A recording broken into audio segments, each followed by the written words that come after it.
Movie sneak channel பார்த்துட்டு இருக்க அனைத்து நண்பர்களுக்கும் வணக்கம். நாம் இன்னைக்கு பார்க்க போகிற மூவி 2024 ரிலீஸ் ஆன மலையாளம் மிஸ்ட்ரி த்ரில்லர் கிஷ்கிந்தா காண்டம். அபர்ணா பாலமுரளி, ஆசிஃப் அலி, நிழல்கள் ரவி அப்படி நிறைய பேர் நடிச்சிருக்காங்க. இந்த படத்தோட ஸ்டோரி லைன் ரொம்பவே டிஃப்ரெண்ட்டாக இருந்துச்சு. கிஷ்கிந்தா காண்டம்ன்றது நம்ம ராமாயணத்தில் சுக்ரீவன், வாலி போன்ற மங்கீஸ்லாம் வாழ்கிறத குறிப்பிடுற ஒரு ஸ்டோரியாக இருக்கும். அதை பேஸ் பண்ணி தான் இந்த படத்துலையும் அந்த பேரை வச்சுருக்காங்க. ஏன்னா இதுலேயும் மங்கீஸ் வந்து மெயின் ரோல் ப்ளே பண்ணுது. இந்த படம் ஸ்டார்ட் ஆகும்போது நம்ம ஹீரோ ஆசிஃப்க்கும் அபர்ணா பாலமுரளிக்கும் ரெஜிஸ்டர் மேரேஜ் நடக்குது. ரொம்ப சிம்பிளாக மேரேஜ் முடிச்சுட்டு அவங்க வீட்டுக்கு கிளம்புறாங்க. ஆசிஃப் வந்துட்டு ஃபாரஸ்ட் ஆஃபீஸராக இருக்கார். அவர் வீட்டு பக்கத்துலேயே அந்த ஃபாரஸ்ட் இருக்குது. அண்ட் அவரோட அப்பா வந்து ரிட்டையர்டு மிலிட்ரி மேன். அவர் ரொம்ப ஸ்ட்ரிக்டான ஒரு ஆள். இப்போ வந்து அந்த ஏரியாவில் எலெக்ஷன் நடக்க போகுது. அதனால யார் யார் வந்து ஓனாக வந்து ஹேண்ட் கன், ரைஃபிள்லாம் வச்சுருக்காங்களோ அவங்கெல்லாம் பக்கத்தில் இருக்க போலீஸ் ஸ்டேஷனில் சரண்டர் பண்ணணும் அப்படின்றாங்க. ஏன்னா ரைஃபிள் வச்சுருக்க வீட்டில் வந்து யாராவது திருடிட்டு போய் அந்த துப்பாக்கி எடுத்து யாராவது கொலை பண்ணிட்டாங்க, அந்த மாதிரிலாம் ஆயிடுச்சுன்னா நம்ம மேலே தானே கேஸ் வரும். அதனால வந்து சேஃப்டிக்காக வந்து எல்லாம் சரண்டர் பண்ணுங்க அப்படி சொல்லியிருக்காங்க. அண்ட் பீப்புளும் சரண்டர் பண்ணிட்டு இருக்காங்க. அண்ட் நம்ம ஹீரோவோட அப்பா ஒரு மிலிட்ரி மேன் இல்லையா, அவர்கிட்ட ஒரு ஸ்மால் ஹேண்ட்கன் இருக்குது. அவர் இன்னும் சரண்டர் பண்ணலை. அவர் பேர் அப்பு பிள்ளை. அந்த விஷயம் அங்கே இருக்க போலீஸ் ஸ்டேஷன்லேயும் தெரிஞ்சிருக்கு. அவங்க அப்பா கால் பண்ணால் அவங்க அப்பா கால் எடுக்கவே மாட்டேங்கிறாரு. அவங்க அப்பா ஒரு பெக்யூலியர் கேரக்டர். ரொம்ப ரஃப் அண்ட் டஃப்பான ஆள். எல்லாருக்கிட்டையும் ரொம்ப ஈஸியாக சோஷியலைஸ் ஆக மாட்டார். ஒரு மாதிரி வந்துட்டு சிடு சிடுன்னு இருக்க மாதிரி ஒரு ஆள். அவர் வந்து ஃபோன் கூட எல்லாரும் பண்ணாங்கன்னு அட்டன் பண்ண மாட்டார். எல்லாம் அவர் இஷ்டம் தான். தனக்கு வேணும்னா வெளியே போவார், இல்லைன்னா வெளியவே போகாமல் இருப்பார். யார்கிட்ட வேணுமோ ஸ்பெசிஃபிக்காக பேசுவார். அந்த மாதிரி ஒரு பர்சன். அதனால போலீஸ் பீப்புள் டேரெக்டாக வீட்டுக்கே வராங்க. வீட்டுக்கு வந்து கேட்கும்போது ஒரு விஷயம் தெரியுது. அவங்க அப்பாவோட கன் வந்து எப்போ தொலைஞ்சு போச்சு. அது அவர் வந்து கம்ப்ளைண்ட் பண்ணவே இல்லை. நீங்கள் ஏன் கம்ப்ளைண்ட் பண்ணல, அது எங்கே இருக்குன்னு தெரியுமா, நல்லா வீட்டில் தேடுங்கன்றாங்க. அவங்க அப்பா வந்துட்டு தேடி பார்த்துட்டேன், காணும், நான் என்ன பண்ண முடியும் அப்படின்னு ஏனோ தானோன்னு சொல்கிறாரு. என்ன சார், நீங்கள் ஒரு மிலிட்ரி மேனாக இருக்கீங்க, ஒரு சீரியஸ்னஸே இல்லாமல் பேசுகிறீங்களே அப்படின்னு. அதுக்கு அவர் வந்துட்டு காணோம், நான் என்ன செய்ய முடியும், கம்ப்ளைண்ட் எழுதணும், அவ்வளோதானே, எழுதி கொடுக்குறேன் அப்படின்றாங்க. அப்போ தான் வந்து மணமக்கள் வராங்க. அவங்க அப்பா கோவம் வருது, என் பையனும் மருமகளும் வரும்போது தேவையில்லாமல் போலீஸ்லாம் இங்கே நிற்கிதுன்னு. அப்போ போலீஸ் பீப்புள் ஹீரோ கிட்ட சொல்கிறாங்க, உங்கள் அப்பாவுக்கு சீரியஸ்னஸ் புரியல, நீங்கள் தயவு செஞ்சு வீடு ஃபுல்லாக செக் பண்ணுங்கள் அண்ட் கம்ப்ளைண்ட் எழுதி கொடுங்க அப்படின்னு சொல்லிட்டு போகிறாங்க. போலீஸ் ஸ்டேஷன்லேயே ஒர்க் பண்ணுற ஒரு ஆள் வந்து நம்ம ஹீரோவுக்கு தெரிஞ்ச ஒரு அண்ணன் மாதிரி. நம்ம ஆசிஃப்க்கு வந்து ஆல்ரெடி கல்யாணம் ஆகி அவங்க ஒய்ஃப் வந்து இறந்து போயிட்டாங்க ஒரு 2 இயர்ஸ்க்கு முன்னாடி. கேன்சர் வந்துருச்சு. அதனால வந்து ட்ரீட்மெண்ட் எடுத்து இறந்து போயிருந்தாங்க. அண்ட் அவருக்கு ஒரு பையன் இருந்திருக்கான், பேர் சச்சு. அந்த சச்சுன்ற பையன் வந்து 3 இயர்ஸ்க்கு முன்னாடி அவங்க ஒய்ஃப் இறந்து போகிறதுக்கு 1 வருஷம் முன்னாடியே அந்த பையன் காணாமல் போயிட்டான். அவன் இன்னைக்கு வரைக்கும் கிடைக்கல. அடிக்கடி நம்ம ஆசிஃப் வந்து எங்கேயாவது இன்ஃபர்மேஷன் வருது, அதாவது உங்கள் பையனை மாதிரி ஒருத்தங்களை பார்த்துருக்கோம் அப்படின்னு சொன்னால் அவங்க கர்நாடகா, ஆந்திரான்னு எந்த இடமா இருந்தாலும் அவர் ட்ராவல் பண்ணி போய் பார்ப்பாரு. ஆனால் இது வரைக்கும் அந்த பையன் கிடைக்கவே இல்லை. ஸோ ஒரு வாழ்க்கையில் 2 ட்ராஜடி தாண்டி வந்திருக்காரு. அதனால இப்போ செகண்ட் மேரேஜ் பண்ணியிருக்காரு. அபர்ணாக்கு அந்த வீடு ரொம்ப பிடிச்சிருக்கு. அதை விட அந்த சுற்றி இருக்க ஏரியாலாம் பிடிச்சிருக்கு. ஏன்னா ரொம்ப பச்சை பசேல் இருக்குது. அடுத்தது வந்து ஃபாரஸ்ட் ஏரியாவாக மாறுது. அங்கே மெயினாக அவங்க பார்த்தாங்கன்னா மார்னிங்கில் மங்கீஸ் எல்லாம் கொஞ்சம் நிறைய இருக்குது. மேலே வந்து பெருசாக வந்து ஒரு ஹைட்டாக மரம் இருக்குது. அதில் பார்த்தா ஒரு ரேடியோ தூங்கிட்டு இருக்கு. இதுன்னு ரேடியோ அங்கே இருக்குன்னு கேட்கும்போது அந்த ஹஸ்பண்ட் சிரிக்கிறாரு, ஆமாம் இங்கே இருக்க மங்கீஸ் எல்லாம் எப்போ எது எடுத்துகிட்டு போகணும்னு தெரியாது, கொண்டு போய் மரத்தில் எங்கேயாவது டாப்பில் வச்சிரும். எங்கள் அப்பாவும் வந்து வேலைக்காரங்களாம் வச்சு இது எடுக்க ட்ரை பண்ணார், ஆனால் அது எடுக்கவே முடியல. ஒன்றை மாதிரியே எல்லாரும் வாயை பொழுந்து மரத்தில் ரேடியோ இருக்கேன்னு பார்த்துட்டு போவாங்க. ஸோ நாங்களும் அதை எடுக்கலை அப்படின்னு சொல்லிட்டு இருக்காரு. அப்போ தான் தெரியுது மங்கீஸ்லாம் ரொம்ப அங்கே சேட்டை பண்ணோம் அப்படின்னு. அவங்க அப்பா வந்து ரிட்டையர் ஆகி 16 வருஷம் ஆகுது. நம்ம ஹீரோக்கு ஒரு அண்ணா இருக்காரு, அவர் அப்ராட்ல இருக்காரு. சின்ன வயசுலேருந்தே அந்த அப்பா வந்து ரொம்ப ரஃப் அண்ட் டஃபாக இருந்தனால அவருக்கு வந்து அப்பா கிட்ட அவ்வளோ க்ளோஸ் இல்லை. நம்ம ஹீரோ ஆசிஃப் தான் வந்து க்ளோஸ். ஸோ அந்த அண்ணா வந்து இந்தியாவுக்கு வரதே கிடையாது. அவர் கேட்குறாரு, அப்பா எப்படி இருக்காரு, கன் எங்கே தான் வச்சாரு, ஒரு கன்னை கூட பார்த்துக்க முடியல, அவர் எப்படி நம்ம நாட்டை காப்பாற்ற போறாரோ தெரியல அப்படின்னு காமெடி பண்ணிட்டு இருக்காரு. ஹீரோட அப்பா அப்பு பிள்ளை என்ன பண்றாருன்னா, காட்டு பக்கத்தில் ஒருத்தர் ஃபாரஸ்ட் வாட்சர் இருக்காரு, சுபதத்தன் சொல்லி ஒருத்தர், அவரை பார்க்க போறாரு. அதுக்கப்புறம் வந்து அவர் ஒரு ஹாஸ்பிட்டல் போறாரு. அங்கே போய் ரிசப்ஷனில் ஏதோ ஒரு பழைய ரெக்கார்ட்ஸ்லாம் வேணும்னு கேட்குறாரு. அவங்க வந்து சர்வர் டவுன் ஆயிடுச்சு, கொஞ்சம் வெயிட் பண்ணுங்கன்னு சொன்னால் கோவமாக பேசுறாரு. அவர் என்ன ரிப்போர்ட் கேட்குறாரு, எதை என்கொயர் பண்ணுறாருன்னு தெரியல. இதே சமயத்தில் வீட்டில் வந்து நம்ம ஹீரோ அவங்க பையனை தேடுறதுக்கு ட்ரை பண்ணிகிட்டே இருக்காங்க. அப்போ நார்த் இந்தியாவிலேருந்து ஒரு கால் வருது. அவங்க சொல்கிறாங்க, கண்டிப்பாக அவங்க பையனை வந்து நாங்கள் கண்டுபிடிக்க ஹெல்ப் பண்ணுவோம் அப்படி சொல்லி அவங்களோட ஃபோட்டோஸ்லாம் வந்து அப்லோட் பண்ணிக்கிறாங்க. அவர் பையனை கண்டுபிடிக்கிறதுல முயற்சியை கைவிடுறதாவே இல்லை. இப்போ அபர்ணாவும் கண்டிப்பாக நான் கூட ஹெல்ப் பண்ணுவேன், உங்கள் பையனை கண்டுபிடிக்கலாம் அப்படின்னு சொல்கிறாங்க. இந்த விஷயத்தில் பார்த்தா நம்ம ஹீரோவுக்கு அவங்க ஃபர்ஸ்ட் ஒய்ஃப் இருந்தாங்க இல்லையா, அவங்க கூட பிறந்த தம்பி ஒருத்தர் இருக்காரு. அவரும் வந்து அந்த காணாம போன பையனை தேடணும்னு சொல்லிட்டு இவங்க எங்கே போனாலுமே கூட வருவார். கடந்த 3 வருஷமாவே அவங்க 2 பேரும் போய் தான் தேடிட்டு இருக்காங்க. மற்ற இடத்துல அந்த பையன் இருக்கான்னு தெரிஞ்சா தேடிட்டு இருப்பாங்க. இந்த ஃபாரஸ்ட்குள்ள கொஞ்சம் நக்சலைட்ஸ் இருக்க மாதிரி எப்போவுமே ஒரு டவுட் இருக்குது. பல வருஷமாவே இருக்காங்கன்னு. இது வரைக்கும் அவங்க வந்து மாட்டினதில்லை. ஆனால் ரீசெண்டாகவும் வந்து அந்த இடத்துல அவங்க வச்சிருக்க அந்த போர்டில் வந்து கன் ஷூட் பண்ணி ப்ராக்டிஸ் பண்ணியிருக்காங்க அப்படின்னு தெரியுது. அதனால இவங்களாம் அங்கே போய் பார்க்குறாங்க. பார்த்தா அந்த ஃபாரஸ்ட் டிபார்ட்மெண்ட் வச்சிருக்க ஒரு போர்டில் நிறைய புல்லட் ஷாட்ஸ் இருக்குது. ஸோ இவங்களாம் திருந்தவே மாட்டாங்க, தேவையெல்லாம் பிரச்சனை பண்ணிட்டு இருக்காங்க அப்படின்னு இவங்க பேசிகிட்டு இருக்காங்க. பட் அவங்க எங்கே போனாங்க என்னன்னு தெரியல. இந்த கன் ஷாட்லாம் நடந்தனால அந்த இடத்துல போலீஸ்லாம் வந்து செக் பண்ணிட்டு இருக்காங்க. அப்போ அப்பு பிள்ளையை பற்றி பேசுகிறாங்க. உடனே மற்றவங்களாம் சொல்கிறாங்க 40 இயர்ஸ் முன்னாடி நடந்த விஷயம் அப்படின்னு. அது என்ன விஷயம் அப்படின்னு வந்து நம்ம அப்புறம் நான் கேட்கும்போது அவர் சொல்கிறாரு, அவங்க சின்ன வயசில் இருக்கும்போது எங்கள் அப்பா ஒரு 17-18 வயசு இருக்கும்போது அவரும் அந்த ஃபாரஸ்ட் வாட்சர் சுமதத்தனும் நக்சலைட்ஸ் கூட கொஞ்சம் ஃப்ரெண்ட்லியாக இருந்தாங்க அப்படின்னு பேசிக்கிட்டாங்க. அதே மாதிரி கலெக்டர் ஆஃபீஸில் ஏதோ ஃபைல்ஸ் எல்லாம் நக்சலைட்ஸ் எரிக்கும் போது அங்கே எங்கள் அப்பாவும் சுமதத்தனும் இருந்திருக்காங்க அப்படின்னு சொல்லி போலீஸ் கம்ப்ளைண்ட் ஆயிருக்கு. அவங்களை பிடிச்சிட்டு போயிருக்காங்க. அந்த அளவுக்கு எங்கள் அப்பா இருந்திருக்காரு. ஆனால் அவரோட அப்பா இவரை விட ஸ்ட்ரிக்ட். கடைசியில் வந்து அவருக்கு நல்ல ஒரு இன்ஃப்ளூயன்ஸ் இருந்தனால போலீஸ் கேஸ் எல்லாம் தவிர்த்துட்டு இவரை உடனே மிலிட்ரிக்கு அனுப்பி வச்சுட்டாரு. அப்படிதான் எங்கள் அப்பா வந்து மிலிட்ரி மேனாக மாறினது அப்படின்னு நம்ம ஹீரோ சொல்கிறாரு. அந்த ஹாஸ்பிட்டல்லாம் போய் நிறைய என்கொயரிலாம் பண்ணிட்டு ஏதோ ரிப்போர்ட்லாம் கேட்டார் இல்லையா நம்ம அப்பு பிள்ளை. அவர் வந்துட்டு வீட்டுக்கு ரிட்டர்ன் ஆகும்போது வழியில் வந்து கார் பிரேக் டவுன் ஆகிடுது. உடனே அவர் தன்னோட பையன் ஆசிஃப்க்கு கால் பண்ணுறாரு. அதுக்கப்புறம் வண்டியில் என்ன ப்ராப்ளம் தெரியல, நான் வந்து இங்கே நின்றுட்டுருக்கேன் அப்படின்னோடனே அவரும் அபர்ணாவும் கிளம்பி வராங்க இன்னொரு காரில். அண்ட் ஆசிஃப் வண்டியில் ஏறி ஸ்டார்ட் பண்ண உடனே வண்டி ஸ்டார்ட் ஆகிடுது. அவர் சொல்கிறாரு, தெரியலப்பா அதை ஸ்டக்காக இருக்கும் அப்படின்னு. மெக்கானிக்கை வச்சு பாரு, அது கூட பண்ண மாட்டியா அப்படின்னு அவங்க அப்பா கோவமாக சொல்கிறாரு. ஆசிஃப் கூட ஏறிட்டு வண்டி எடு அப்படின்றாரு. வீட்டுக்கு வந்த பிறகு லேட் நைட் ஆகுது. அப்புறம் வந்து தூங்க போகலான்னு நினைக்கும் போது பார்த்தா அவங்களோட வீட்டுக்கு பக்கத்தில் இருக்க அந்த தோட்டத்தில் யாரோ வந்து எதுவும் எரிச்சிட்டு இருக்காங்க. ரொம்ப தூரத்தில் எரிக்கிறதுனால அவங்க யாருன்னு தெரியல. உடனே அவங்க ஹஸ்பண்டை கூப்பிட்றாங்க, அங்கே பாருங்க ஏதோ நெருப்பு வச்சு எரிச்சிட்டு இருக்காங்க அப்படின்னு. அது என்னன்னு பார்க்க போகலாம் அப்படின்றதுக்குள்ளே பார்த்தா மழையும் வந்துடுது, அவங்களால போக முடியல.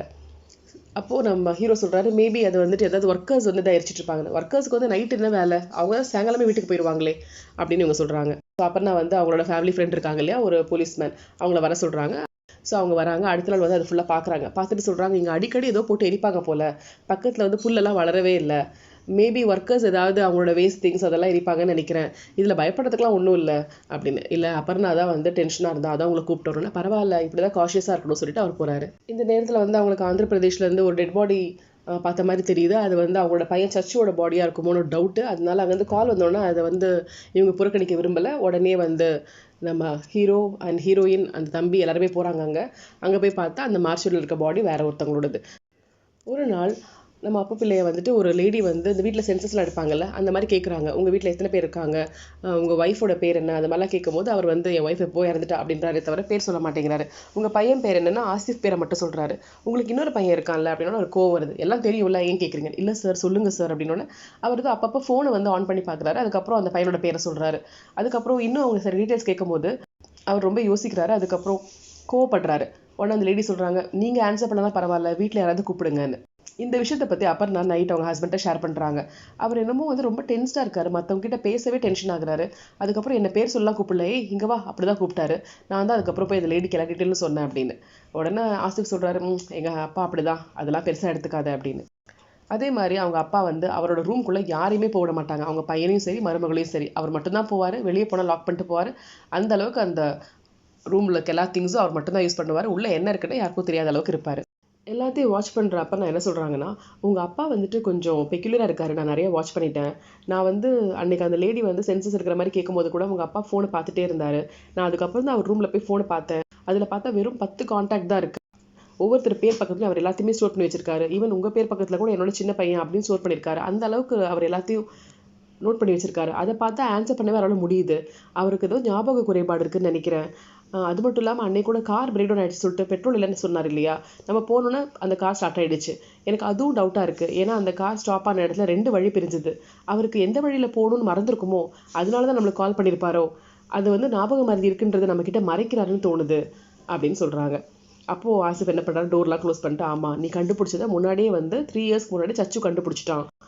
அவன் தான் ஃபஸ்ட்டு சொன்னான் தாத்தாக்கு வந்து ஞாபகம் மறதி இருக்குது அப்படின்னு. அவர் நிறைய விஷயங்களை மறந்துட்டு அயன் பண்ணுற அந்த அயன் பாக்ஸை மேலே வச்சு அதை அப்படியே எரிஞ்சிட்ருக்கு, அவர் பார்க்கவே இல்லை. அதே மாதிரி சில விஷயங்கள்லாம் அவர் தப்பு பண்ணுறத அவர் நோட் பண்ணான். அதனால நாங்கள் வந்து நம்ம ட்ரீட்மெண்ட்டுக்கு போகலாமாப்பான்னு கேட்டோம். அப்படி கேட்டோன்னு அவருக்கு செம ஆத்திரம், எங்களை செமையாக திட்டிட்டு போயிட்டாரு. அதுக்கப்புறம் நாங்கள் அந்த பேச்சு எடுக்கிறதே இல்லை. சரி எங்கள் அப்பாவுக்கு வந்து ஏதாவது ஹெல்ப் பண்ண முடியுமா, ட்ரீட்மெண்ட்டுக்கு ஒத்துக்க வைக்க முடியுமான்றதுக்காக அவங்களோட மிலிட்ரி ஃப்ரெண்டை வர சொல்லியிருந்தோம். அவர் வந்து எங்கள் அப்பா கிட்ட பேசும்போது எங்கள் அப்பா நல்லா ஜாலியாக தான் பேசினார். அது முடிச்சுட்டு போகும்போது எங்கள் அந்த ஃப்ரெண்டு சொன்னார், ரொம்ப ஆச்சரியமாக இருக்குது, ஒரு பேஷண்ட் மாதிரி அவன் நடந்துக்கல, அவன் கிட்ட இருக்க குறைபாடு எதுவுமே தெரியாத மாதிரி அவ்வளோ அழகாக அவன் பேசுகிறான். அப்படின்னா அவன் ஏதோ வந்து ஒரு தனி ஹேபிட் வச்சுருக்கான், ஏதோ ரெக்கார்ட் மெயின்டைன் பண்ணுறான், அதனால தான் பழைய நினைவுகள் எல்லாமே அழகாக சொல்கிறான், அவனுக்கு பிரச்சனை இருக்க மாதிரியே தெரியலையே அப்படின்னும் போது நம்ம ஆசிஃப் கேட்குறாரு, எங்கள் அப்பாவுக்கு அப்படி என்ன பெரிய பிரச்சனை, இப்போ தான் ஞாபகம் மறதின்னும் போது அவர் ஆச்சரியப்படுறாரு, உங்கள் அப்பாவுக்கு என்ன பிரச்சனைனே தெரியாதா, உங்கள் அப்பா ரிட்டையர் ஆகி எவ்வளோ வருஷம் ஆயிடுச்சு, நீங்கள் இன்னுமா வந்து கண்டுபிடிக்கல, உங்கள் அப்பாவுக்கு ஞாபகம் மறதி இப்போ வந்ததில்லை, எப்போவோ வந்தது, அது இப்போ தான் ரீசனாக நீங்கள் கண்டுபிடிச்சிருக்கீங்கன்னா அப்போ எவ்வளோ அழகாக வந்து அவர் மறைச்சிருக்காரு, ரியலி ஹீ இஸ் கிரேட் அப்படின்றாரு. அப்படி என்ன சார் நடந்தது அப்படின்னும் போது, உங்கள் அப்பா மிலிட்ரி ஃபோர்ஸில் இருக்கும் போதே ஞாபக மறதியாக இருந்தார், ரொம்ப ஸ்ட்ரிக்டாக பங்க்சுவலாக எல்லாமே கரெக்டாக பண்ணுவார். ஆனால் வந்து கொஞ்சம் கொஞ்சமாக நிறைய திங்ஸை மறக்க ஆரம்பிச்சிட்டாரு, எல்லாருக்கிட்டையும் சண்டை போட ஆரம்பிச்சிட்டாரு. அதுக்கப்புறம் பார்த்தா அவரோட பிஸ்டலையே அவர் வந்து மறந்துட்டாரு, எங்கே வச்சாருன்னே தெரியல. அது ஒரு பெரிய இஷ்யூ ஆயிடுச்சு. அதுக்கப்புறம் பார்த்தா ஒரு நாள் அது வாஷிங் மிஷினுக்குள்ளே இருந்தது. அப்போ தான் அவரோட கண்டிஷன் எவ்வளோ சீரியஸ்னு புரிஞ்சுது. ஹையர் அஃபீஷியல்ஸ் வந்து அப்பு பிள்ளை நல்ல ஒரு கேரக்டராக இவ்வளோ நாள் நல்லா வந்து இருந்தாருன்னு சொல்லிட்டு அவருக்கு மேலே எந்த ஒரு பனிஷ்மெண்ட்டும் எடுக்கலை. அதே சமயத்தில் விஷயம் வெளியே போனாலும் டிபார்ட்மெண்ட் பேர் கெட்டு போயிடும்னு சொல்லி அது வெளியே கொண்டு வரல. அதனால அவருக்கு மெடிக்கல் எக்ஸாம் பண்ணி அவருக்கு ஞாபக மறதி இருக்குன்றதை கண்டுபிடிச்சி அவரை வந்து உடனே டெர்மினேட் பண்ணாங்க. அது சர்டிஃபிகேட் இங்கே இருக்குன்னு காமிக்கிறாரு. இப்போ தான் நம்ம ஆசிஃபிக்கே தெரியுது தன்னோட அப்பா வந்து டெர்மினேட் பண்ணப்பட்ட ஆள் அப்படின்னு. ஸோ அவங்க மெடிசன்ஸ்லாம் கொடுத்துருக்காங்க. அந்த மெடிசன்ஸ்லாம் அவங்க அப்பாவுக்கு அவங்க கொடுத்துட்ருக்காரு. இந்த விஷயத்தை அவங்க இப்போ தான் தன்னோட ஒய்ஃப் கிட்ட ஷேர் பண்ணுறாங்க. நம்ம அப்பா இதெல்லாம் ஏன் விசாரிச்சுட்டே இருக்காங்கன்னா, ஸோ மாமனார் வந்து ஞாபக மறதி இருக்கவர் இல்லையா, அப்போது சச்சு வந்து காணாமல் போனதுக்கும் மாமனாருக்கும் சம்மந்தம் இருக்குமான்னு ஒரு டவுட். ஏன்னா இவங்க வந்து ஒய்ஃபுக்கு கேன்சர் இருக்குது சொல்லி கீமோதெரப்பி ரேடியேஷன் தெரப்பின்னு சொல்லிட்டு வெளியே இருப்பாங்க. அப்போது அந்த பையன் எப்போவுமே தாத்தா கூட தான் இருப்பான். தாத்தா வேறு ரொம்ப ஸ்ட்ரிக்ட்டு. ஸோ அந்த மாதிரி இருக்கும் போது ஏதாவது ஸ்ட்ரிக்ட்னஸை திட்டும் போதோ எடுக்கும் போதோ பையன் ஓடி போயிருப்பானோ, அதை மாதிரி ஏதாவது ஆயிருக்குமோ அப்படின்னு அப்பர்னாக்கு ஒரு டவுட். அதனால தான் அவங்க இவ்வளோ கேட்டுட்ருக்காங்க. அப்பா ஆசிஃபும் சொல்கிறாரு, ஆமாம் எங்கள் அப்பா ஸ்ட்ரிக்ட்டு தான், சச்சுக்கிட்ட ரொம்ப வந்து க்ளோஸாக இருப்பார், பக்கத்தில் தான் இருப்பார். ஆனால் சம்டைம்ஸ் கோவம் வந்தால் அவர் வந்து டிசிப்ளின் ரூல்ஸ்னு பேசும்போது அது அந்த பையனுக்கு பிடிக்காது. அதனால தாத்தா வந்து ரொம்ப ஃபேவரெட்லாம் கிடையாது அவனுக்கு அப்படின்னு. இதில் பர்டிகுலராக அந்த பையன் சச்சு எப்போ காணாமல் போனான்னா, ஆசிஃபும் அவங்க ஒய்ஃபும் ஹாஸ்பிட்டலுக்கு போனாங்க இல்லையா, அன்னைக்கு தான் காணாமல் போயிருக்கான். அவங்க ஹாஸ்பிட்டலுக்கு போயிட்டு வரும்போது சச்சு அங்கே இல்லை. ஸோ வீட்டில் ஏதாவது பிரச்சனை நடந்து அதில் தான் அந்த பையன் வந்து விட்டு விட்டு ஓடி இருப்பானோன்னு ஒரு டவுட் இருக்குது. எங்கள் வீட்டில் வந்து நம்ம ஹீரோவோட அப்பா அப்பு பிள்ளை அப்பப்போ வந்து ஏதோ டிஃப்ரெண்ட்டாக பண்ணிக்கிட்டே இருக்காரு. நிறைய பழைய நியூஸ் பேப்பர் எடுத்து பார்க்குறாரு. அதில் வந்து அந்த பையன் காணாமல் போன அந்த அட்வர்டைஸ்மெண்ட் வந்திருக்கு, அதை பார்க்குறாரு. அந்த ஹாஸ்பிட்டல் ரிப்போர்ட்ஸை பார்க்குறாரு. இவர் முன்னாடி வந்து அந்த நக்சலைட்ஸ் கூடலாம் இருந்துட்டு அந்த கலெக்டர் ஆஃபீஸில் ஃபைல்ஸ் இருச்சார்ல, அந்த கட்டிங் வச்சிருக்காரு, அதை பார்க்குறாரு. ஒவ்வொரு டேட்டு எல்லாத்தையும் பார்த்துட்டு ஏதோ மார்க் பண்ணுறாரு. நிறைய பேப்பர்ஸ் மாதிரி வச்சு ஏதோ எழுதி எழுதி அவர் ஏதோ நிறைய சேகரிக்க மாதிரி தெரியுது. அவர் என்னதான் பண்ணுறாருன்னு புரியல. நம்ம ஹீரோட பக்கத்து கிரவுண்டில் ஒர்க்கர்ஸ்லாம் ஏதோ தோண்டும் போது பார்த்தா அங்கே ஒரு எலும்பு கூட கிடைக்குது. உடனே போலீஸ்க்கு இன்ஃபர்மேஷன் போகுது. அந்த எலும்பு கூட பார்க்கறதுக்காக போலீஸ் அஃபீஷியல்ஸ்லாம் வராங்க, ஃபாரன்சிக் டீம் வருது. இந்த விஷயம் கேள்விப்பட்டு நம்ம ஹீரோ அங்கே போய் நிற்கிறாரு. அப்போ அவங்களோட ரிலேஷன் அந்த அண்ணா இருக்கார் இல்லையா போலீஸில், அவர் சொல்கிறார், நீ எங்கே வந்த அப்படின்னு. இது யாரோட பாடின்னு தெரியுமான்னு. இப்போ ஏன் ஹீரோ பயப்படுறாருன்னா, அவருக்கு தோணுது தன்னோட பையன் செத்து போயிருப்பானோ அவனோட பாடின்னு பயமாக இருக்கு. ஏன்னா அதை பார்த்தா அந்த எலும்பு கூட ரொம்ப சின்னதாக இருக்குது. அப்போது தன்னோட பையன் வந்து ஓடி போல, அவன் இறந்துட்டான் போல, உள்ளே வச்சு புதைச்சிட்டாங்களான்ற ஒரு டவுட் வருது. ஆனால் அதை வெளியே சொல்லலை, மனசுக்குள்ளே பயந்துட்டு இருக்காரு. அப்போது அந்த போலீஸ்மேன் சொல்கிறாரு, நீ வீட்டுக்கு போய் அப்புறம் பார்த்துக்கலாம் அப்படின்னு. அதே மாதிரி ஃபாரன்சிக் டிபார்ட்மெண்ட் அதை வந்து செக் பண்ணுறாங்க. செக் பண்ணால் அது ஒரு குரங்கோடுது. இங்கே தான் நிறைய மங்கீஸ் இருக்கு இல்லையா, ஒரு மங்கியோட பாடின்னு தெரியுது. ஸோ எல்லாருமே கூல் ஆகிட்டாங்க. ஆனால் அதை லேபில் செக் பண்ணும்போது இன்னொரு விஷயம் தெரியுது. அந்த மங்கி பாடியிலேருந்து ஒரு புல்லட் எடுத்திருக்காங்க. ஸோ அது புல்லட் ஷாட்டில் இறந்து போச்சுன்னு தெரியுது. இப்போ இவங்க அப்பாவோட கன்னை வேற காணுன்னும் போது அந்த கன்லேருந்து போன புல்லட் தான் அதை கொலை பண்ணியிருக்கோன்ற டவுட் வருது. அதனால அந்த பேலிஸ்டிக் ஃபோர்ஸ்லேருந்து ஆஃபீஸர் வந்து சொல்கிறாரு, உங்கள் அப்பாவோட கன்னாக தான் இருக்கும் போல், நாங்கள் வந்து உங்கள் அப்பாவோட பிஸ்டலோட மாடலும் அந்த புல்லட்டும் வச்சு நாங்கள் பார்க்க போகிறோம். அண்ட் அது வந்து ப்ரூவ் ஆச்சுன்னா பெரிய இஷ்யூ ஆகிடும். பிகாஸ் இட் இஸ் வைல்டு அனிமலை கொலை பண்ணுறது அஃபென்ஸ் அப்படின்னு வந்து வீட்டில் சொல்கிறாங்க. இப்போ நம்ம ஹீரோக்கு ஒரே குழப்பமாக இருக்குது. ஒரு குரங்கு இறந்தது புல்லட்னால அப்படின்னு தெரிஞ்ச உடனே அந்த ஃபாரஸ்ட் டிபார்ட்மெண்ட் அண்ட் பேலிஸ்டிக் டிபார்ட்மெண்ட்லாம் பேசிகிட்டு இருக்காங்க. அப்போ அவங்க என்ன சொல்கிறாங்கன்னா, அப்பு பிள்ளை வந்து ரிட்டையர் ஆகி 16 வருஷம் இப்போ ஆகுது. ஆனால் 8 வருஷத்துக்கு முன்னாடி அவர் வந்து தன்னோட கன்னை ரினியூ பண்ணுறதுக்கு வந்தார். அப்போ இங்கே இருக்க ஆஃபீஸர் தான் அவர் வந்து அவர்கிட்ட பேசிட்டு கன்னை ரினியூ பண்ணி அந்த ஆர்டரை கொடுத்தாரு. ஸோ கன் காணாமல் போனது கொஞ்ச நாளாக, அது எப்போன்னு அவங்களுக்கு தெரியல. பட் 8 இயர்ஸ்க்கு முன்னாடி ரினியூ பண்ணிக்க, அதுக்கப்புறம் அவர் வரவே இல்லைன்னு தெரியுது. ஸோ அந்த ஆள் சொல்கிறாரு, ஆமாம் நான் தான் சர்டிஃபிகேட் கொடுத்தேன், ரினியூ பண்ணி கொடுத்தேன். ஆனால் அந்த ஆள் கொஞ்சம் சிடுன்னு இருந்தான், மற்றபடி ஒன்றும் பிரச்சனை இல்லை அப்படின்னு பேசிக்கிறாங்க. அப்போ அந்த வீட்டை பற்றி பேசும்போது அங்கே ஒரு போலீஸ் ஆஃபீஸர் சொல்கிறாரு, அந்த வீட்டில் அந்த பையன் குட்டி பையன் இருப்பான், அவன் வேறு காணாமல் போயிட்டான். அவன் ஆகுன்னா வந்து முன்னாடியே கூட ஸ்கூல்லேருந்து காணாமல் போயிடுவான், போய் தேடுவாங்க, அப்புறம் நைட்டு பார்த்தா எங்கேயாவது இருப்பான். அவன்கிட்ட கேட்டால் நல்லா போய் நிறைய கதை சொல்லுவான், ஃபேண்டசி வேர்ல்டில் இருக்க மாதிரி சொல்லுவான். எதையும் நம்ப முடியாது, ரொம்ப சேட்டை அந்த பையன். கடைசியில் 3வது தடவை காணாமல் போனான், அதுக்கப்புறம் தான் இப்போ வரைக்கும் கிடைக்கலன்னு. நீங்கள் யாரும் தேடலைன்னா நாங்கள் எல்லா விதத்துலையும் தேடணும், பட் அந்த பையன் எங்கே இருக்கானே தெரியல, அவன் திரும்ப கிடைக்கணும், அவன் எங்கே தான் இருந்தான்ற கதையை கேட்கணும், நாங்களாம் ஆர்வமாக இருக்கோம் அப்படின்ட்டு. அந்த இறந்து போன குரங்கு வந்துட்டு கிடைச்சது வந்து நம்மளோட ஹீரோட பக்கத்து கிரவுண்டாக இருந்தாலுமே அது வந்து 3 இயர்ஸ்க்கு முன்னாடி அவங்களோட இடமா தான் இருந்திருக்கு. 2 இயர்ஸ்க்கு முன்னாடி தான் ஜாயின் ஒருத்தர் வாங்கியிருக்காரு. ஸோ இவங்க விற்கிறதுக்கு முன்னாடியே அந்த குரங்கு வந்து அங்கே புதைக்கப்பட்டிருக்கு. அதனால் இப்போ என்ன ஆகுதுன்னா, இந்த கிரவுண்ட் இவங்களுக்கு சொந்தமாக இருக்கும் போது தான் இந்த குரங்கை வந்து சுட்டிருக்காங்க. ஸோ அப்பு பிள்ளை தான் சுட்டிருக்க முடியும் அப்படின்ற கொஸ்டின் மார்க் வருது. ஆனால் அதை ப்ரூவ் பண்ணுறதுக்கு எதுவும் இல்லை. அண்ட் கன்னும் இன்னும் கிடைக்கல. ஸோ நம்ம ஹீரோ வந்து அவங்க அப்பா கிட்ட பேசுகிறாரு, அப்பா இந்த மாதிரி வந்து உங்கள் கன் மாடலில் தான் அந்த மாதிரி பிஸ்டலில் தான் இந்த புல்லட் போயிருக்கு அப்படிலாம் சொல்கிறாங்க அப்படின்னு. என் கன் மாடல் தானே, என் கன் ஒன்றும் கிடையாதுல்ல, என் கன்னு எப்படி தெரியும், யார் சொன்னாங்க, நீ அப்படி சந்தேகப்படுறியா அப்படின்னு பையன்கிட்ட கோவமாக கேட்குறாரு. அதனால அவர் வாயை திறக்காம அமைதியாக இருக்காரு. திரும்பவும் நம்ம அப்பா பிள்ளை என்ன பண்ணுறாருன்னா, இதே மாதிரி வந்துட்டு போயிட்டு அந்த சுமதத்தனை பார்க்குறாரு. அதுக்கப்புறம் அந்த ஹாஸ்பிட்டலில் போய் ரெக்கார்டு கேட்குறாரு, சண்டை போடுறாரு, பழைய ரெக்கார்டை வாங்கிட்டு வராரு, காரில் வராரு, அதே வழியில் நிற்கிறாங்க. அப்புறம் நான் சொன்ன மாதிரி அவருக்கு எந்த பக்கம் போகிறதுன்னு தெரியல, முழிச்சுட்டு இருக்காரு. அப்போ கவர்மெண்ட் பஸ் வருது. கவர்மெண்ட் பஸ் வந்து அவர் வீட்டுக்கு போகிற வழியில் உள்ள பஸ் தான். ஸோ அதை பார்த்தோன்னே பின்னாடி ஃபாலோ பண்ணிட்டு கரெக்டான ரூட்டில் வீட்டுக்கு வந்து சேர்றாரு. வீட்டுக்கு வந்தால் நிழல்கள் ரவி அங்கே உட்காந்துருக்காரு. அவர் வந்து நம்ம அப்பா பிள்ளை கூட ஒர்க் பண்ண ஒரு மிலிட்ரி ஆஃபீஸர். இவங்க கூட ஒர்க் பண்ண ஆஃபீஸர்ஸோட ஃபோட்டோஸ் எல்லாம் அவங்க வீட்டில் வந்து பெருசாக லேமினேட் பண்ணி வச்சிருக்காங்க. ஸோ அப்பா பிள்ளைக்கு அதெல்லாம் பார்க்கும்போது ஞாபகம் வரும். இவரை பார்த்த உடனே அவர் வந்துட்டு கொஞ்சம் டென்ஷன் ஆகிறாரு. அப்புறம் என்ன பண்ணுறாரு, உடனே ரூமுக்கு போகிறாரு.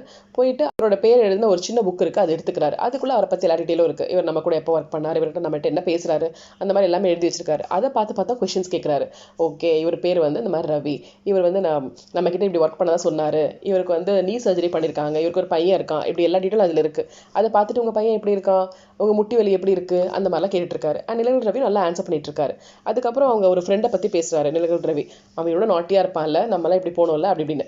அப்போ இவர் சொல்கிறாரு, அவன் எப்படி உனக்கு தெரியும், நீ என் கூட வந்து காஷ்மீரில் தானே இருந்த அப்படின்னு. ஆமான்னு அவர் சொல்கிறாரு. அவன் வந்துட்டு ஸ்ரீலங்காவில் இருந்தான், அப்புறம் எப்படி உனக்கு ஸ்ரீலங்காவில் பற்றி தெரியும் அப்படின்னோட நிலகல் ரவி சொல்கிறாரு, ஆமால நான் மறந்துட்டேன், நான் ஏதோ ஒரு ஞாபகத்தை உளறிட்டேன், உனக்கு எல்லாமே நல்லா ஞாபகம் இருக்கேன்றாரு.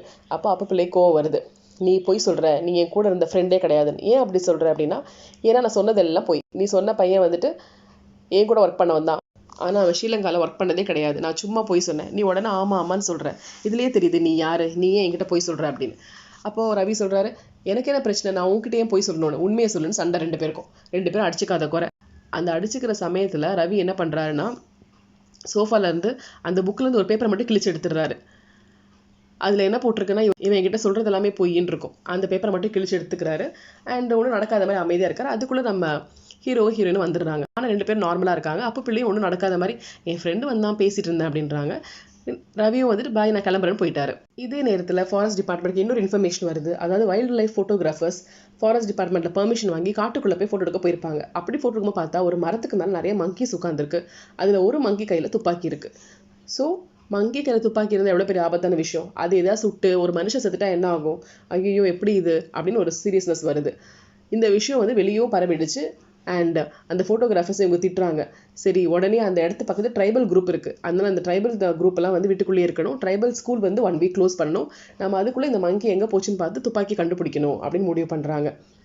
இப்போவும் டவுட் வருது, அப்பு பிள்ளை வேறு துப்பாக்கி காணோம் சொல்லிட்டாரு, மேபி அந்த குரங்கு எடுத்துகிட்டு போயிருக்குமோ அப்படின்னு. அதனால அப்பு பிள்ளையை கூப்பிட்டு அந்த துப்பாக்கியோட ஃபோட்டோ காமிச்சு இது உங்களோட தான் கேட்குறாங்க.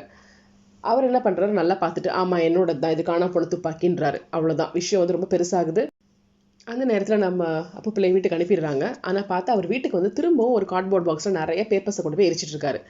இதை வந்து அப்புறம் நான் பார்க்குறாங்க. அவங்களுக்கு வந்து டவுட் வருது. ஏன்னா முன்னாடியும் வந்து நெருப்பு எரியது பார்த்தாங்க, பட் யார் எரிச்சாங்கன்னு தெரியாது இல்லையா. இப்போ பார்த்தா அவங்க மாமனார் எரிச்சிட்டு இருக்காரு. உடனே இவங்க என்ன பண்ணுறாங்க, அது என்னதான் எரிக்கிறாருன்னு தெரிஞ்சுக்கணும் சொல்லிட்டு ஒரு மரத்தோட இலையெல்லாம் எடுத்து அதை வந்து அணைக்க பார்க்குறாங்க. அணைக்க பார்க்கும்போது பார்த்தா அந்த மாமனார் அங்கே தான் இருக்காரு. அப்புறம் நான் கையை பிடிச்சி தள்ளி விடுறாரு. அவர் வந்து ஃபுல்லாக எல்லாத்தையும் எரிக்க ட்ரை பண்ணுறாரு. இவங்க எரிக்க விடாமல் ட்ரை பண்ணுறாங்க. ரெண்டு பேரும் சண்டை போட்டுக்கிறாங்க. அப்போ ஹீரோ வராரு, நிறுத்துங்க என்ன ஆச்சு அப்படின்னும் போது அவங்க அப்பா வந்து ஒரு பக்கம் கீழே விழுந்துடுறாரு, இந்த பக்கம் அப்புறம் கீழே விழுந்துடுறாங்க. இப்போ வந்துட்டு என்னதான் பிரச்சனை அப்படின்னு நம்ம ஆசிஃப் கேட்கும்போது அந்த அப்பா என்ன சொல்கிறாரு, எல்லாத்தையுமே மறந்துட்டு உன் ஒய்ஃப்க்கும் உனக்கும் பிரச்சனை இருந்தால் எங்கே கத்தாத, ஒர்க்கர்ஸ்லாம் பார்ப்பாங்க, வீட்டுக்குள்ளே போங்க சொல்லிட்டு போகிறாரு. ஒன்றும் நடக்காத மாதிரி அவர் போகிறாரு. இங்கே வந்து என்ன ஆகுதுன்னா, போலீஸ் ஆஃபீஸர்ஸ் என்ன பண்ணுறாங்க, நம்ம அப்பு பிள்ளையை பிடிச்சி வச்சுட்டு கேட்குறாங்க, நீங்கள் வந்துட்டு ஏதோ மறைக்கிறீங்க, உங்கள் துப்பாக்கி காணோன்னு சொல்லியிருக்கீங்க, உங்கள் துப்பாக்கியில் 2 குண்டு மிஸ்ஸிங் அப்படி தானே, அது நாங்கள் கண்டுபிடிச்சிட்டோம். ஒன்று வந்துட்டு அந்த மங்கியை கொலை பண்ணியிருக்கு, இன்னொன்று என்ன ஆச்சு சொல்லுங்கள் அப்படின்னு கேட்குறாங்க. ஏன்னா மங்கியை கொலை பண்ணது எப்படி கண்டுபிடிச்சாங்கன்னா, அந்த ஃபாரஸ்ட்டில் வாட்சர் இருக்கார்ல சுமதத்தன், அவரும் இந்த அப்பு பிள்ளை அடிக்கடி பேசிக்கிறாங்கன்றது போலீஸ்க்கு இன்ஃபர்மேஷன் வந்து சுமதத்தன் கிட்ட போலீஸ் கேட்டிருக்கோம். நீங்கள் 2 பேரும் ஃப்ரெண்ட்ஸ் தானே, அப்படி என்னதான் அடிக்கடி மீட் பண்ணி பேசிக்கிறீங்கன்னு. ஸோ அவர் எல்லா டீட்டெயில் கொடுத்துருப்பாரு. அதில் ஒரு டீட்டெயில் தான் அந்த குரங்கு சொத்து போன கதை. ஸோ இப்போ இவங்க என்ன பண்ணுறாங்கன்னு, நீங்கள் சொல்லுங்கள், இன்னொரு புல்லட் எங்கே போச்சு சொல்லு அப்படின்னு கேட்குறாங்க. இந்த விஷயத்தை கேள்விப்பட்ட உடனே நம்ம ஆசிஃபும் அப்பர்னாவும் அந்த சுமதத்தன் கிட்ட போய் என்ன விஷயம் கேட்கலாம் அப்படின்னு போகிறாங்க. அடிக்கடி எங்கள் அப்பா உங்களை மீட் பண்ணுறாங்கல்ல, உங்ககிட்ட தான் நல்லா பேசுகிறாரு, என்ன விஷயம் சொல்லுங்கன்னு. அப்போ அவர் சொல்கிறாரு, உங்கள் அப்பாவும் நானும் முன்னாடி ஃப்ரெண்ட்ஸாக தான் இருந்தோம், ஆனால் அதுக்கப்புறம் என்ன ஆச்சுன்னா அவர் பிஸி ஆகிட்டாரு, அப்புறம் ரிட்டையர் ஆகி வந்தார். அப்போ அவரை பார்க்கலாம் நான் வீட்டுக்கு வந்துட்டு இருந்தேன். அப்போ பார்த்தா ஒரு கன் ஷாட் கேட்டுச்சு. என்னடா துப்பாக்கி சுடுற சத்தம் கேட்குது அப்படின்னு ஷாக் ஆகி நான் வந்தேன். பார்த்தா உங்கள் அப்பா கொம்பு எடுத்து அவங்க பேர பையன் சச்சுவை போட்டு நல்லா அடிச்சாரு. பண்ணுவியா உனக்கு எவ்வளோ திமிரு இருக்குன்னு அடிச்சிட்டு இருந்தாரு. நான் வந்து சின்ன பையன் தானே விடு அப்படின்னு சொன்னேன். அப்போ அவர் சொல்றாரு, இவன் நான் சின்ன பையன், நான் பத்திரமா பூட்டி வச்சிருந்தேன் என்னோட கன் எடுத்து கேட்ரேஜ்லாம் எடுத்து ஃபில் பண்ணி அங்கே பாரு குரங்க சுட்டிருக்கான் அப்படின்னு. அப்போ ஷாக்காக எனக்கு இருந்தது. உங்கள் பையன் ரொம்ப நாட்டியாக இருந்து விளையாட்டுத்தனமாக பண்ணியிருக்கான். இது வந்து ஆனால் போலீஸ் கேஸ் ஆகிற அளவுக்கு பெரிய விஷயம். ஏன்னா கன்னை சேஃப்டியாக வச்சுக்கல சொல்லுவாங்க. இது வந்து இந்த குழந்தை ஒரு மனுஷனை ஷூட் பண்ணி தான் என்ன இருக்கும் அப்படின்ற மாதிரி இஷ்யூ ஆயிரும். அதனால வந்து ப்ளஸ் வைல்ட் லைஃப்காரங்களும் வந்துருவாங்கன்றதுக்காக நான் உடனே என்ன பண்ணேன், சரி கவலைப்படாதீங்க, ஒன்றும் இல்லை பார்த்துக்கலாம் அப்படின்னு சொல்லிட்டு அந்த குரங்கை வந்து நான் புதைச்சி வைக்க ஹெல்ப் பண்ணேன். அதை புதைச்சி முடிக்கவும் உங்கள் அப்பா எல்லாம் மறந்து போய் என்கிட்ட வந்து நார்மலாக வந்து சச்சுக்கு இன்றைக்கி பர்த்டே, நான் பாயசம் பண்ணேன், அவங்க அப்பா அம்மா வந்து ட்ரீட்மெண்ட்டுக்காக வெளியே போயிருக்காங்க, இந்த பாயசம் குடின்னு கொடுத்தாரு. அவர்கிட்ட கொஞ்சமும் கோவம் இல்லை. இப்போ அவன் ஷூட் பண்ணது எல்லாத்தையுமே அவர் மறந்துட்டு நார்மலாக பேசிட்டு போகிறாரு. எனக்கு அப்போ டவுட்டாக இருந்தது. அதோட முடிஞ்சது. அதுக்கப்புறம் அந்த துப்பாக்கி நான் பார்க்கவும் இல்லை, என்ன நடந்ததுன்னு தெரியாது. அப்புறம் தான் உங்கள் சச்சு காணாமல் போனால் எல்லாம் நடந்துச்சு இல்லையா. அதுக்கப்புறத்துலேருந்து அவர் அப்பப்போ என்கிட்ட வருவார், இதே தான் கேட்பார், அன்னைக்கு என்ன நடந்தது, ஒரு புல்லட் எப்படி காணாமல் போச்சுன்றதை கிளாரிஃபை பண்ணிப்பாரு. நானும் ஒவ்வொரு தடவையும் குரங்கை வந்து சச்சு ஷூட் பண்ணிட்டான், அந்த குரங்கை நம்ம புதைச்சிட்டோம் இப்படி சொல்லுவேன். இதே கொஷின் தான் அவர் கேட்பாரு. நானும் ஒவ்வொரு தடவை மீட் பண்ணும் போதும் அதே ஆன்சர் கொடுப்பேன். உங்கள் அப்பா இது மாதிரி பண்ண ஆரம்பிச்சிட்டாரு, ஏதோ அவருக்கு பிரச்சனைன்னு எனக்கு புரிஞ்சிருச்சு, நான் கண்டுக்கல அப்படின்னு சொல்கிறாங்க. போலீஸ் ஸ்டேஷனில் நம்ம ஹீரோக்கு ரொம்ப கோவம் வருது. எங்கள் அப்பா உடம்பு சரியில்லாதவர், இப்போ என்ன பண்ணணும், போலீஸே விசாரிக்கிறாங்க. காட்டில் வந்து குரங்கிட்ட ஒரு கன் கிடச்சிச்சு, அவ்வளோதானே, அந்த கன் எங்கள் அப்பாவோடது அப்படின்னு சொல்லணும். எங்கள் அப்பா மிஸ்பிளேஸ் பண்ணி கன் எடுத்துகிட்டு போயிட்டாங்க. அதுக்கப்புறம் எங்கள் அப்பாவுக்கும் நக்சலைட்டுக்கும் தொடர்பு இருக்குது. ஏன்னா அந்த காட்டுக்குள்ள நக்சலைட் இருக்காங்க. ஸோ எங்கள் அப்பா வந்து பழைய காலத்தில் தொடர்பு இருந்ததை ஒன்று சேர்த்து அவர் ஜெயிலில் போகணும்னு நினைக்கிறாங்களா, என்னதான் நினச்சிட்டு இருக்காங்க, வயசானவர் அவருன்னு கத்துறாங்க. அந்த விஷயத்த உடனே நிழல் ரவிக்கு ஃபோன் பண்ணி சொல்கிறாரு. நிழல் ரவி வந்து உடனே வந்து கிளம்பி வந்துட்டு இருக்காரு. அப்போ தான் ஒரு விஷயம் தெரியுது, நிழல் ரவி வந்து அவங்க அப்பாவோட ஃப்ரெண்ட் எல்லாம் கிடையாது, அவங்க அப்பாவோட தெரபிஸ்ட். ஏன்னா ரவி அங்கே வராரு. அவர் வரதுக்குள்ளே பார்த்தா கொஷின் கேட்டுருக்காங்க போலீஸ் அவரை. அப்போ அந்த அப்பு பிள்ளை வந்து ரொம்ப டென்ஷன் ஆகுறாரு. அப்படியே அங்கேயே யூரின் பாஸ் பண்ணிடுறாரு. அப்போ தான் போலீஸ்க்கு ஷாக்காக இருக்குது, இவர் என்ன இப்படி யூரின்லாம் பாஸ் பண்ணுறாருன்னு குழப்பமாக இருக்குது. அப்போ கரெக்டாக ரவி அங்கே வராரு. அவர் சொல்கிறாரு, நான் தெரபிஸ்ட், அவர் வந்து பல வருஷமாக ட்ரீட்மெண்ட்டில் இருக்கார், அவருக்கு என்ன நடக்குதுன்னு தெரியாது, அவர் நிறைய ஞாபக மருதி உண்டு, அவர் மறந்து போகிற அவர் மொத்தமாக மறக்கக்கூடாதுன்னு சொல்லி ஸ்டிமுலேட் பண்ணணும். அதனால நான் வந்து ஒரு ஃப்ரெண்டு மாதிரி பழைய ஞாபகங்கள் மிலிட்டரியில் நடந்ததெல்லாம் பேசுவேன். இப்படி பேசுகிறதுனால பேஷண்ட்டுக்கு மூளை வந்து ஸ்டிமுலேட் ஆகிட்டே இருக்கும். அதனால மறக்காமல் அவரோட வேலைகளை பண்ண முடியும்.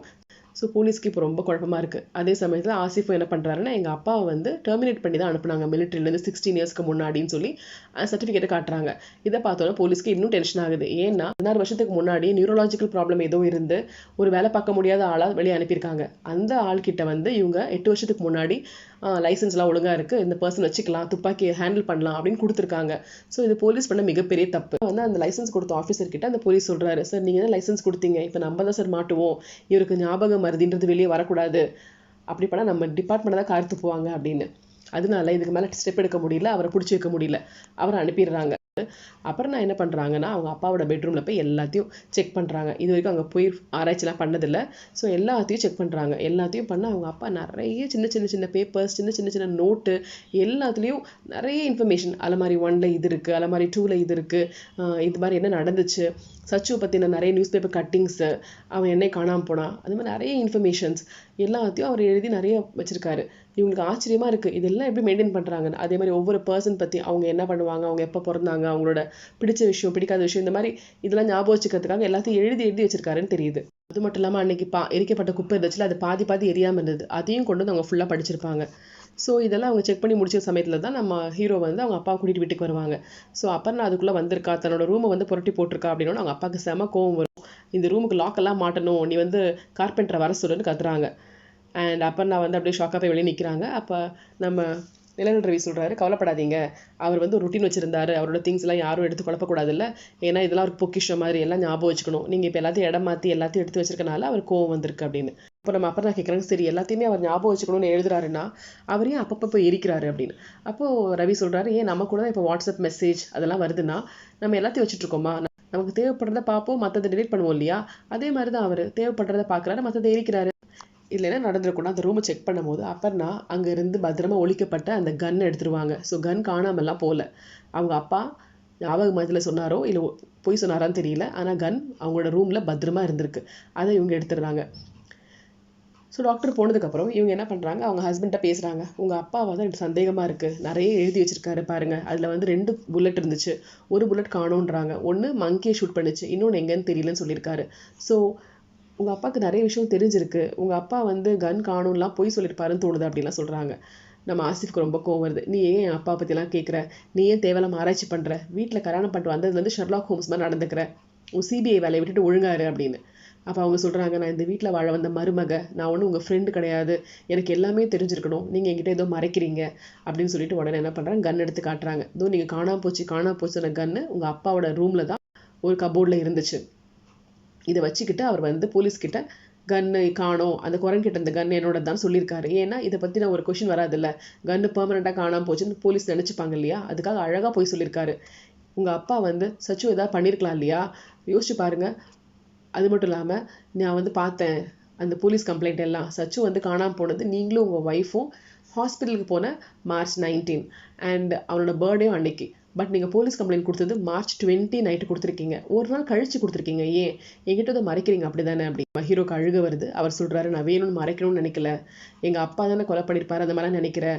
ஏமன் எங்கள் அப்பாவே அதை நினைக்கிறாரு, நம்மளால தான் சச்சு காணாமல் போயிட்டானோ, நம்மளால அவன் எங்கேயா ஓடி போயிட்டானா இல்லை இறந்து போயிட்டானா அவருக்கே டவுட்டு. அதுதான் அவர் அப்பப்போ வந்து கண்டுபிடிக்கிறாரு. அவன் படித்த ஸ்கூலுக்கு போவார், சுமதத்தன் கிட்ட போயிட்டு குரங்கு செத்து போனதை பற்றி கேட்டுப்பாரு. ஓகே, அப்போ ஒரு புல்லட் போயிடுச்சுன்னு தெரிஞ்சுப்பாரு. ஹாஸ்பிட்டலில் போய் செக் பண்ணுவார், நானும் அவளும் எப்போ செக்அப் போனோம் தெரிஞ்சுப்பாரு. இப்படி பல விஷயங்களை அவர் கண்டுபிடிச்சி கடைசியில் அந்த முடிவுக்கு வருவார். திரும்பவும் ஃபர்ஸ்ட்ல ஆரம்பிக்கிறாரு. இதான் நடக்குது, எங்கள் அப்பா பாவம், அவர் தன்னைத்தானே நம்ம தான் காரணமான்னு டவுட்டில் இருப்பார். உண்மையை கண்டுபிடிச்சதுக்கப்புறம் திரும்பவும் எரிச்சிருவார் அப்படின்னு சொல்லிட்டு ஒரு ஃப்ளாஷ்பேக் சொல்கிறாரு. என்னன்னா 3 வருஷத்துக்கு முன்னாடி நம்ம ஹீரோ அவங்க ஒய்ஃபும் ஹாஸ்பிட்டலுக்கு போயிருக்க அன்றைக்கி தான் அந்த சச்சுக்கு பர்த்டே. ஸோ அன்றைக்கி தான் நம்ம ஃபஸ்ட்டே பார்த்த மாதிரி குரங்கை வந்து அந்த பையன் ஷூட் பண்ணியிருப்பான் அண்ட் அதை புதைச்சிடுவாங்க. அது முடிச்சதுக்கப்புறம் அன்றைக்கி அவங்க அப்பா வந்து வீட்டில் இருப்பார். அந்த சமயத்தில் அவங்க ஒய்ஃபை வந்திருப்பாங்க. நம்ம ஹீரோ அவங்க ஒய்ஃபை ட்ராப் பண்ணிவிட்டு நான் இப்போ வந்துடுறேன் அப்படின்னு சொல்லிட்டு வேற ஒரு இடத்துக்கு போயிருப்பாங்க. அவர் போய் முடிச்சுட்டு திரும்ப வராரு. வந்து பார்த்தா அந்த ரூமில் அப்படியே ஷாக் ஆகிடுவார். ஏன்னா அவங்க ஒய்ஃப் உட்காந்துட்டு இருப்பாங்க, பையன் இறந்து கிடப்பான். அவன் மேலே புல்லட் பட்டு அவனுக்கு வந்து ஃபுல்லாக ப்ளீடிங் ஆகிருக்கும், அவன் செத்து போயிருக்கான். இவருக்கு என்ன பண்ணனே தெரில. சரி நம்ம அப்பா என்ன பண்ணுறாரு பார்த்தா அவங்க அப்பா இதெல்லாம் எதுவுமே கவனிக்கவும் இல்லை, அவர் பாட்டுக்கு நார்மலாக டீ போட்டுட்ருக்காரு. ஒய்ஃப் சொல்கிறாங்க, என்னை மன்னிச்சிருங்க, இந்த பையன் கன்னை வச்சுட்டு விளையாடிட்டு இருக்கான், அதை கொடுத்துரு நான் வாங்கினேன், என் பேச்சை கேட்கவே இல்லை, அது அவன்கிட்ட இருந்து பிடுங்கும் போது தான் தெரியாமல் வந்து அது ப்ரெஸ் ஆகி அவன் இறந்துட்டான். யார் வந்து ட்ரிகரை ப்ரெஸ் பண்ணாங்க எப்படின்னே தெரியல, கன் ஃபயர் ஆகிடுச்சு. பார்த்தா ஒய்ஃப் வந்து நான் பண்ண தப்பு தான், நான் இந்த மாதிரி என்னால் தான் அவன் இறந்து போனான்னு எனக்கு தோணுது, அதனால நான் மாத்திரை சாப்பிட்டேன்னு சொல்லிட்டு பார்த்தா நிறைய மாத்திரை அவங்க முழுங்கிருக்காங்க, மயக்கம் போடுறாங்க. உடனே அவங்கள தூக்கிட்டு ஹாஸ்பிட்டல் போகிறாங்க. அப்போ இந்த அப்பா வந்து ரூமை பார்த்துட்டு போகிறாருன்னு சொல்லிட்டு சும்மா வெளியில் லாக் பண்ணிட்டு போயிடுறாரு. அங்கே போய் ஹாஸ்பிட்டலில் போனால் டாக்டர் சொல்கிறாங்க, உங்கள் ஒய்ஃப் தெரியாமலாம் மாத்திரை போடலை, சூசைட் ட்ரை பண்ணியிருக்காங்க, நான் போலீஸ் கேஸ் கொடுக்க போகிறேன் அப்படின்னு. அப்போ தான் நம்ம ஹீரோ சொல்கிறாரு, பாவம் மேம், விட்டுருங்க மேம், அவள் ஆல்ரெடி கேன்சரில் கஷ்டப்படுறான்னு. அதனால டாக்டர் சொல்கிறாங்க, கேன்சர் பேஷண்ட்ஸ்லாம் ரொம்ப வந்து டிப்ரெஷன் இருப்பாங்க, தெரியாதா உங்களுக்கு, பத்திரமா பார்த்துக்கங்க, நான் கேஸ் கொடுக்கல அப்படின்னு சொல்லிடுறாங்க. சரி சொல்லிட்டு அவங்க வந்து ஹாஸ்பிட்டலே ஒய்ஃப் இருக்காங்க. இவர் என்ன பண்ணாரு, வீட்டுக்கு வராரு. வீட்டுக்கு வந்து பாடியை பார்க்கலான்னு பார்த்தா அங்கே குழந்தையோட பாடியே இல்லை, அந்த ரூமில் ரத்தம் இல்லை, எதுவுமே இல்லை, க்ளீனாக இருக்குது அந்த ரூம். ஐயோ குழந்தை எங்கே போச்சுன்னே தெரியல. உடனே அப்பா கிட்ட போய் கேட்கலான்னு பார்த்தா அப்பாவுக்கு எதுவுமே ஞாபகம் இல்லை, அப்பா சாப்பாடு சாப்பிட்டுட்டு இருக்காரு. ஸோ நம்ம ஹீரோ என்ன பண்ண முடியும்னு தெரியல. பையன் வந்து இறந்து போனது அப்பா தான் எங்கேயோ மறைச்சிருக்காருன்னு புரியுது.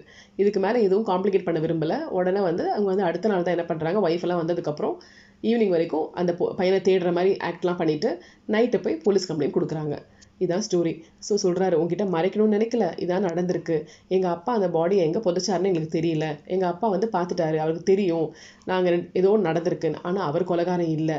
ஆனால் எங்கள் அப்பாவுக்கு வந்து மறதி நோய் இருக்கனால அவருக்கு அப்பப்போ நம்ம தான் கொண்டுட்டோமோ, ஏன்னா நம்ம கண்ணில் தான் 2 புல்லட் காணோம் அப்படின்ற சந்தேகம் வருது. அதனால ஃபர்ஸ்ட்லேருந்து அவர் சிபிஐ மாதிரி போய் ஆராய்ச்சி பண்ணுவார். அப்போ மங்கி இறந்து போனது, ஹாஸ்பிட்டல் போனது எல்லா கதையும் கேட்கும் போது கடைசியில் கண்டுபிடிச்சிருவாரு, பையனை நம்ம கொல்லலை, வீட்டில் யாரோ கொண்டிருக்காங்கன்னு. அப்போ தான் அந்த உண்மை தெரிஞ்சோட போய் எரிச்சிருவார். திரும்ப அடுத்த நாள் எல்லாமே மறந்துடும். ஃபர்ஸ்ட்லேருந்து அவர் அரேஞ்ச் பண்ணுவார். அவர் அரேஞ்ச் பண்ண பேப்பர்லாம் கொண்டு போய் திரும்பவும் எரிப்பார். இப்படி திரும்ப நடக்குது. நானும் எங்கேருந்து இன்ஃபர்மேஷன் வந்தாலும் என் பையனை தேடி போவேன். என் ஒய்ஃபோட தம்பிக்கிட்ட கூட நான் சொல்லலை அந்த உண்மையை. அவனையும் கூட்டிக்கிட்டு நானும் ஒவ்வொரு இடமா போயிட்டு அவனை தேடுறேன்னு போயிட்டுருக்கேன். சொசைட்டிக்கு இப்படி தான் சொல்லிக்கிட்டு இருக்கோம். எங்கள் அப்பா இருக்கும்போது நான் ஃபர்ஸ்ட் டைம் பார்த்தேன். அப்போ எங்கள் அப்பா சொன்னார், நானே வந்து நான் தான் ஏதோ பண்ணிட்டோன்னு நினச்சேன், அதுக்கப்புறம் கண்டுபிடிச்சும் போது ஞாபகம் வந்துச்சு, நீங்கள் ஏதோ பண்ணியிருக்கீங்க, உங்கள் 2 பேரில் யார் பண்ணீங்கன்னு தெரியாது, நான் கேட்க விரும்பலை, இது ஒரு ஆக்சிடென்ட் எனக்கு புரியுது, ஆனால் அவகிட்ட வந்து எதுவும் சொல்ல முடியாது, அவள் மனசு ரொம்ப பாதிக்கப்படும், அதனால வந்து நான் எதுவுமே கேட்டுக்கல. அதே மாதிரி நீ ஒரு குற்றவாளின்னு நினச்சி என்னால் வாழ முடியாது, எனக்கு வந்து ஞாபகம் மறதி இருக்குது, நல்ல விஷயமா போச்சு, நான் இதை எரிச்சிடுவேன், எனக்கு மறந்துடும் அப்படின்னு சொல்லி ஃபர்ஸ்ட் டைம் எரிக்கிறார் அவங்க ஒய்ஃப்லாம் உயிரோடு இருக்கும் போதே. ஸோ அப்போதுலேருந்தே இவர் இந்த மாதிரி அடிக்கடி இதை ஆராய்ச்சி பண்ணி அந்த பையனை கண்டுபிடிக்க ட்ரை பண்ணிகிட்டே இருந்திருக்காரு. ஆனால் வந்து அதுக்கப்புறம் அவங்க ஒய்ஃபும் இறந்துட்டாங்க. அதுக்கப்புறம் இவர் தனியாகிட்டாரு. இப்போவும் வரைக்கும் கண்டுபிடிச்சிட்டே இருக்காரு. ஒவ்வொரு தடவை கண்டுபிடிக்கும் போது அவருக்கு தெரியும் நம்ம கொலைகாரம் இல்லைன்னு தெரியும். உடனே வந்து திரும்ப அவர் வந்து இது ஞாபகத்தில் இருக்கக்கூடாது. அவர் தன்னோட நோயை வந்து ஒரு ப்ளஸ் பாயிண்ட் மாதிரி யூஸ் பண்ணி எரிச்சிடுறாரு. ஆனால் பாய் எங்கே இருக்கான், அந்த பாடி எங்கே இருக்குன்னு சொல்லலை, இப்படியே பண்ணிட்டு இருக்காருன்றது தெரியுது. எங்கள் அப்பா ரொம்ப பாவம் அப்படின்னு அழுறாங்க. இதை கேட்டால் அப்புறம் ரொம்ப ஷாக்கிங்காக இருக்குது. இது எப்படி ஒரு ஃபேமிலி, அப்பாக்காக பையன், பையனுக்காக அப்பான்லாம் இருக்காங்களேன்னு ரொம்ப ஆச்சரியமாக இருக்குது. அண்ட் இப்போ என்ன ஆகுது, அவங்களும் அந்த சர்க்கிளில் மாறிக்கிறாங்க. இப்போது திரும்ப இன்ஃபர்மேஷன் வந்துருக்கு, நார்த் இந்தியாவில் பையன் இருக்கான், அவனை பார்த்த மாதிரி இருக்குன்னு. அப்புறம் தான் அவங்க ஹஸ்பண்ட், அந்த ஃபர்ஸ்ட் ஒய்ஃபோட தம்பி, 3 பேரும் ட்ரெயினில் போகிறாங்க நார்த் இந்தியாவுக்கு. அப்போ இவங்க சொல்கிறாங்க, இது எவ்வளோ நல்ல ஃபேமிலி, ஒருத்தருக்கு ஒருத்தராக எவ்வளோ நல்லா வாழ்ந்துட்டுருக்காங்க, நானும் இதில் சங்கமம் ஆயிட்டேன். ஸோ இதுக்கேற்ற மாதிரி நானும் தேட போகிறேன். எனக்கும் என் ஹஸ்பண்டுக்கும் தெரியும் அந்த பையன் அங்கே இல்லைன்னு தெரியும். ஆனால் நாங்கள் இருக்க மாதிரியே தான் சோகமாக போகும். சில விஷயங்கள்லாம் வந்து நம்ம வாழ்க்கை ஃபுல்லாக நடிக்க வேண்டியதாக இருக்கும், நல்லதுக்காக நாங்களும் நடிக்க போகிறோம் அப்படின்னு சொல்லி படத்தை முடிச்சிருப்பாங்க. ஸோ ரொம்பவே வித்தியாசமான ஒரு படம். நம்மளும் நினைப்போம் அந்த தாத்தா தான் வந்து அடிச்சுட்டு அந்த பையன் ஓடிருப்பான், இல்லை கொலை பண்ணியிருப்பாருன்னு. கடைசியில் பார்த்தா டோட்டலாக டிஃப்ரெண்ட்டாக இருந்துச்சு. அண்ட் இவர் ஒரு மறதி வச்சுட்டு ரொட்டீனாக அதையே பண்ணிட்டு இருக்காருன்றதெல்லாம் நம்ம ஃபஸ்ட்டு கண்டுபிடிச்சிருக்கவே மாட்டோம். ரொம்பவே இன்ட்ரெஸ்டிங்காக இருந்த ஒரு சூப்பர் மிஸ்ட்ரி த்ரில்லர் கிஷ்கிந்தா காண்டம். இதே மாதிரி இன்ட்ரெஸ்டிங் மூவியோட சீக்கிரம் உங்களை மீட் பண்ணுறேன். அது வரைக்கும் நன்றி, வணக்கம்.